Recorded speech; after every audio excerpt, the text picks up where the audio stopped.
Hello, I'm here with a weekly unit update.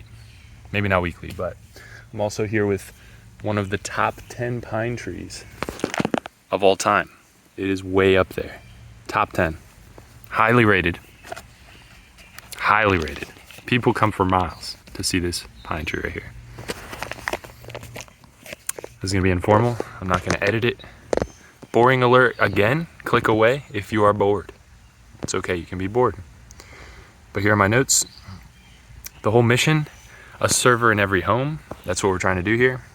I think that, reiterating the whole mission. So I think, in my opinion, a lot of the problems that we're seeing, problems. It's not really problems, it's really potential for problems. But we see this power concentrated in data centers and, big companies managing our whole lives. So just in case,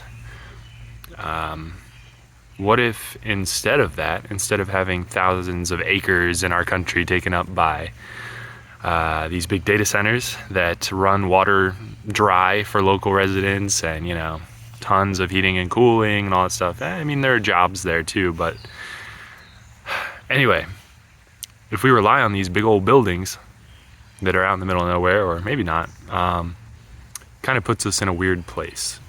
Because what if those buildings go away? Then we're stuck. We don't have maps. We don't have email. We don't have ChatGPT or Claude or whatever you're relying on for LLMs. Hopefully you're not too reliant on it yet, but hey, it's a powerful tool, so you might as well take advantage of it. The problem isn't the tool, it's just that you don't control the tool and it can be taken away from you at any time. You can be paywalled. The prices can go up. It's not in your control. And you can also, what if you just get locked out? Electric cars, what if they just lock you out of your electric car, If you had control over and understood the details of the electric car, maybe you could do things yourself. People used to work on their cars. I think people should work on their servers, just how they used to work on their cars. And maybe also work on their cars too. But to do that, we need the tools to educate ourselves about these technologies and how they work. And we need to unpack all of these things that are baked in to a proprietary, closed boxes that we're not allowed to look inside because it's intellectual property of big companies that are keeping those for their profit. And that's all fine. They did all that legally, I would expect. And, they spent engineering talent and tons of money to do research and development to make these technologies possible. And it's amazing. And I have no problem with any of that. I'm just thinking that we have all these tools at our disposal and we're not necessarily using them because everyone wants to be a consumer. I wouldn't say everyone wants to be a consumer, but it's profitable if everyone is a consumer and everyone has to rely on XYZ service for $10 a month. And it's just better for these for-profit companies if everyone relies on them. But anyway, I went off on a tangent. This week, I didn't have very much time for this. I only had a couple hours, so I put a couple hours in. I think a couple hours is better than no hours.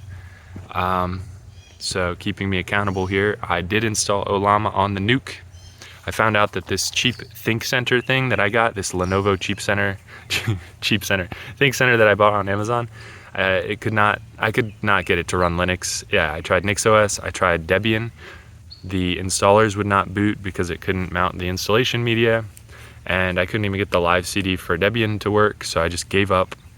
And I'm basically changing my strat here. Instead of, originally the plan was to do Raspberry Pis. Those were too constrained, too embedded, so they could not run LLMs, which I think the large language model thing is a really great first cut at showing people why this is something that they need. I was hoping I could do it on really cheap hardware and just produce a billion of them and give them away for free to friends and stuff like that, but it sounds like the actual strategy here might be building a business where it's essentially taking mini PCs that usually come with Windows on them and re-imaging them with NixOS, which I guess already most people don't know how to do that. To me, it feels like I would just be profiting off the work of the people who made NixOS, which I am not one of them, and I'm thankful for the people who did that.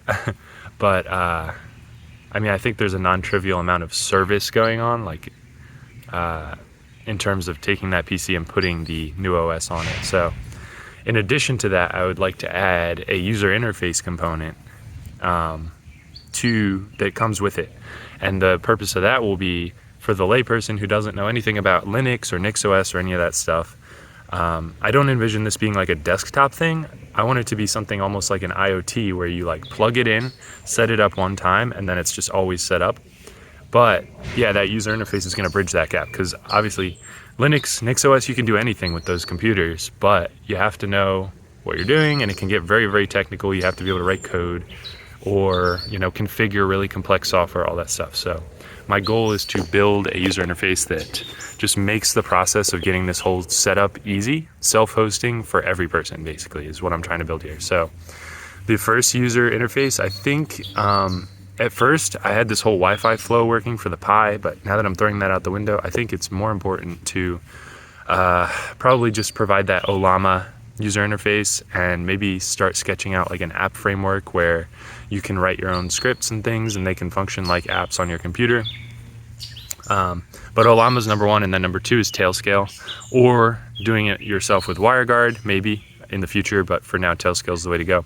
And if people have those two things, then they can set this device up once, they can turn on Tailscale, log into it, which, you know, that'll be a few steps, but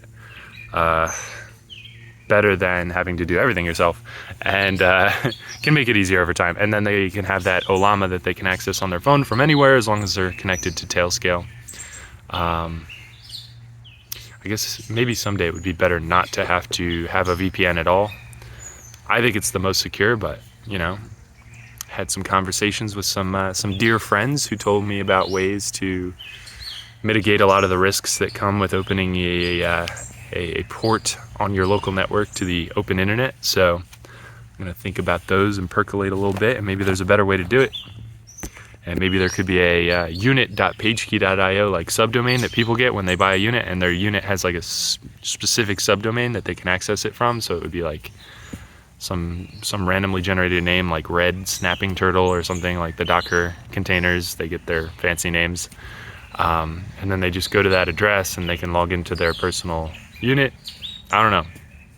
Another thing that I think will be cool in the future, if I get this working, is, you know, public internet access. That's great to figure out, but I think it would be really cool too to do some testing with taking the unit, putting it in your car and going out in the woods where there's no internet and connecting and just showing all the things that you can do when you don't have any other connections going on. You just have like electricity, which you could get from a solar panel or from a battery, plus this unit that people can buy, and that's it. So yeah, but the goal for me is definitely to build hopefully a profitable business. So I don't know, but I'm also trying to build it in an open way, transparently.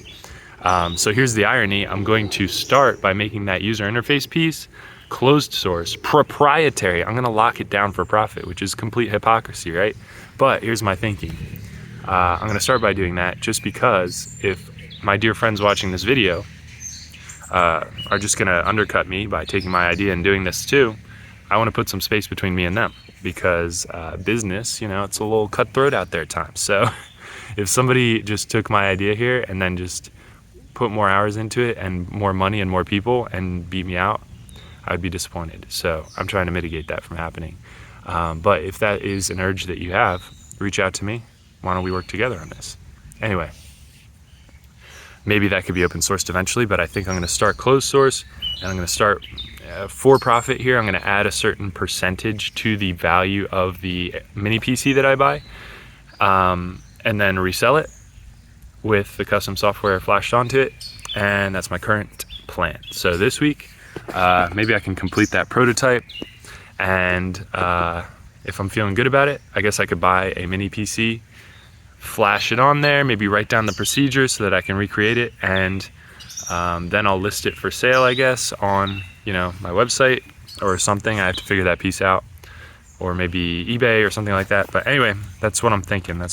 So I don't know if this is a helpful video format or anything like that, but I'm trying it. I'm trying something new here, so have patience with me, please.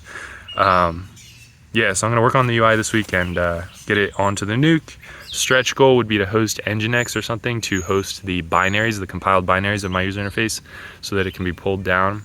but in the meantime, I can just copy it over. It's really kind of a minor detail. It's not necessary. And I think that's it. So I guess I'll try rambling like this every week about this project until something's for sale, people can buy it, it makes money, or maybe it makes no money. And then I say, okay, I learned some things, maybe you learned some things too. We can call it a day. But either way, thank you for tuning in. That's this week's update on the PageKey unit. So if you want to sign up, go to pagekey.io/unit. That'll sign you up for the mailing list. And every time I do an update like this, I will send you an email. I forgot to do it last week, but I'll do it this week. Right after I upload this, I will send an email to everyone who signed up. And that's it. So if you watch to the end, unbelievable. That's it. So see you next week.